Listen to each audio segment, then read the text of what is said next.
A lot of critiques and criticisms about Bleach stem from people not really understanding Ichigo's powers. Now, while I have made several videos on the channel talking about Ichigo's various transformations, like the Vastolore form or the final Getsuga Tensho, I haven't really talked about the origins of Ichigo's powers. So in this video, we're going to be talking about the very first form of Ichigo when he acquires his Shinigami powers. Hopefully, through these videos, you'll be able to understand Ichigo's powers better, and you'll be able to appreciate how Kubo links all of this up to explain how Ichigo is a hybrid being. So without further delay, let's begin my breakdown and explanation of Ichigo in his original substitute Shinigami form.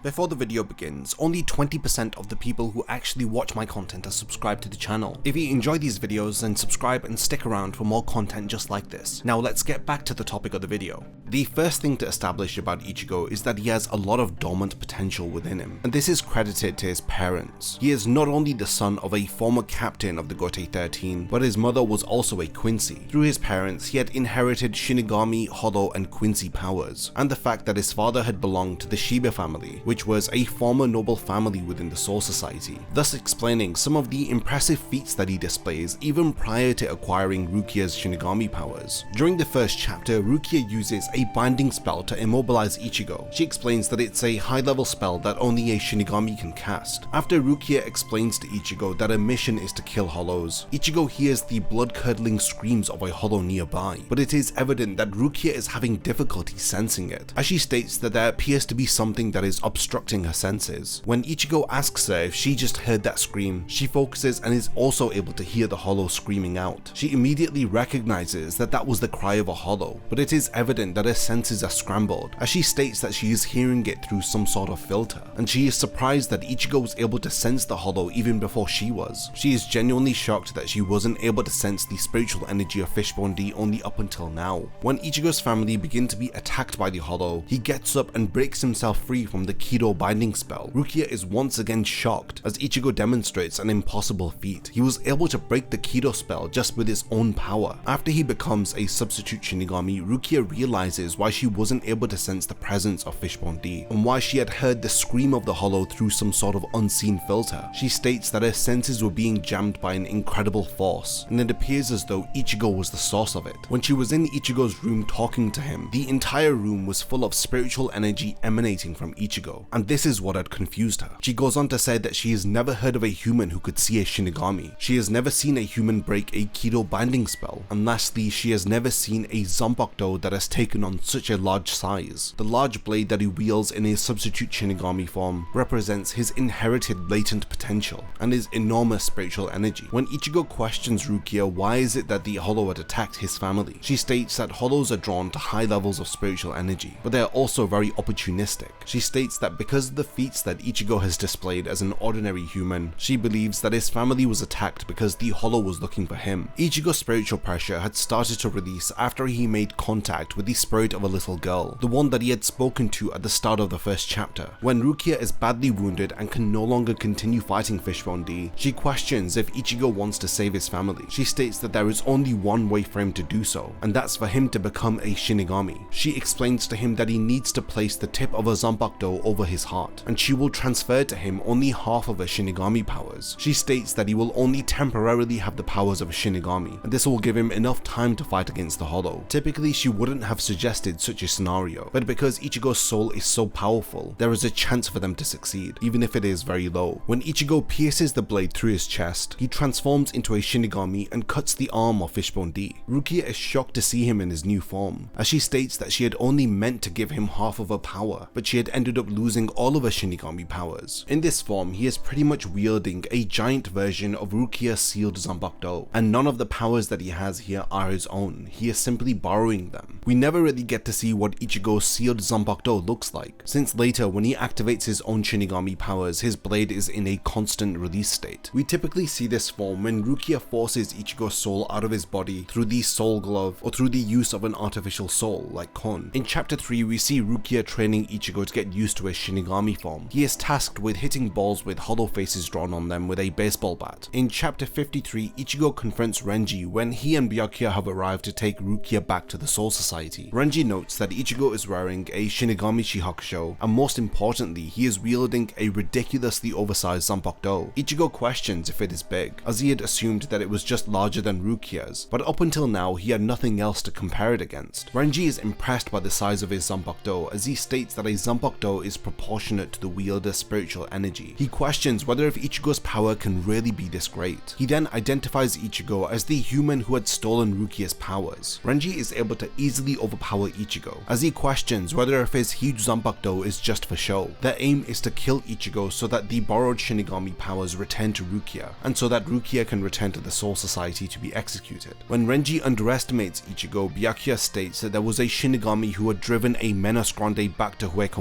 as Renji finds it hard to believe that Ichigo is capable of wounding a Menos. Renji directs Byakuya's attention towards Ichigo's Zanpakuto, as he states that it's an oversized embarrassment, and by seeing this oversized Zanpakuto, it is evident that Ichigo cannot control his spiritual energy, and most importantly, he doesn't know the name of his Zanpakuto. This is when Renji activates his Shikai and cuts down Ichigo. In retaliation, we see Ichigo unleash a large amount of spiritual energy, as he momentarily overwhelms Renji and sweeps him off of his feet. Renji is left to wonder where all of that spiritual energy had just come from. Ichigo was laying on the floor defeated a moment ago. He is puzzled as to the source of Ichigo's spiritual energy, but we've already established the reason behind Ichigo's latent potential, and why he has these sudden bursts of unexplained power. Ichigo not only demonstrated more power in this moment, he had also gotten faster. Ichigo becomes pretty excited as Renji notes that an incredible amount of spiritual energy is flooding out of Ichigo, and it feels really dense. As he is about to cut down Renji, Byakuya intervenes, breaking his Zanpakuto in two. Even after being cut down, Ichigo has enough strength to grab onto Byakuya's Shihakusho. Renji is genuinely shocked as to how Ichigo is still able to move. It is through these small feats that Ichigo demonstrates how strong he is. Byakuya explains that with his two strikes, he was able to shatter the vitals of Ichigo's soul body. In his current condition, he is good as dead. Even if he does survive, he will no longer have the borrowed powers from Rukia. None of Ichigo's spiritual energy, much less the powers that he had stolen from Rukia, would remain. It is here that Ichigo is rescued by Urahara, and when the situation seems hopeless, he offers to him a way to get to the Soul Society, but only on one condition: if Ichigo agrees to train with Urahara for the next 10 days. He had purposefully let Ichigo fight Byakuya and Renji on this occasion in order to demonstrate the vast difference in their power. It was important to talk about Ichigo's battle against Renji and Byakuya, as it demonstrates the true extent or limits of Ichigo's powers while he is in his substitute Shinigami form, which is nothing more than just having borrowed powers from Rukia. While having this form for the first 50 chapters of the story, he was doing nothing more than just swinging a large sword around. He didn't demonstrate any real power or abilities of his own. The only noteworthy feats that Ichigo demonstrated while in his substitute Shinigami form were the rare sudden boosts of spiritual energy, like what he had demonstrated during his battle against Renji. We begin to understand more about this substitute Shinigami form when Ichigo begins his training with Urahara, as he explains that Byakuya had destroyed the source of Ichigo's spiritual energy, and at present, when his soul is forced out of his body, it will not become a Shinigami, and it will be very hard for him to breathe. In his current state, he is nothing more than a disembodied spirit from a regular human being who has no spiritual power. The first task of their training is to restore Ichigo's spiritual energy, as he needs to learn to control his spirit body. By regaining his spiritual energy, he will acquire that control, and the more spiritual energy that he has, then the better his soul will respond to him. The main point of Urahara's training is to ready Ichigo for going to the Soul Society, and to do this, he plans for Ichigo to regain his Shinigami powers. But this method of acquiring power will be very different to how Rukia had shared her powers with him. The powers that Ichigo is about to attain are not going to be temporary. They are his own latent inherited Shinigami powers that he has inherited from his father. While this form did nothing noteworthy other than giving Ichigo a blade that he could use to protect his loved ones, its main purpose served to activate Ichigo's own innate Shinigami powers which he inherited. And we learn more about this as we continue with Ichigo's training with Urahara. While Ichigo was wielding his substitute Shinigami form, and in this early phase of the story, there were constant references to Ichigo's latent abilities and powers, through Rukia noting Ichigo accomplishing impossible feats, and how Renji was constantly surprised by Ichigo because of his oversized Zanpakuto, which visually represents Ichigo's large store of spiritual energy, and he is able to momentarily tap into this to turn the tide of battle against Renji, who had at this point activated his Shikai. So I hope that this video has helped to explain the first form that Ichigo adopts within the series, and how this was an excellent precursor for things to come. In my next video, I want to talk about Ichigo's Shikai form. We're going to be thoroughly explaining his training with Urahara, talking about how his Zanbakudo is in a constant release state, and the powers and abilities that he demonstrates, as well as more impossible feats that he demonstrates while he begins his invasion of the Soul Society in order to rescue Rukia. So definitely join me in my next video by subscribing and turning on the bell notifications.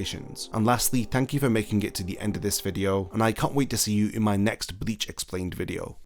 If you enjoy my content, then you can support my channel through Patreon for as little as $1 a month, or even through YouTube by becoming a channel member. You will gain access to exclusive channel perks and a Discord server which I frequently use. So become a member of my Zero Division and be the first to know about my upcoming videos. And once again, thank you for sticking around till the end of the video, and whatever you contribute will mean a lot to me.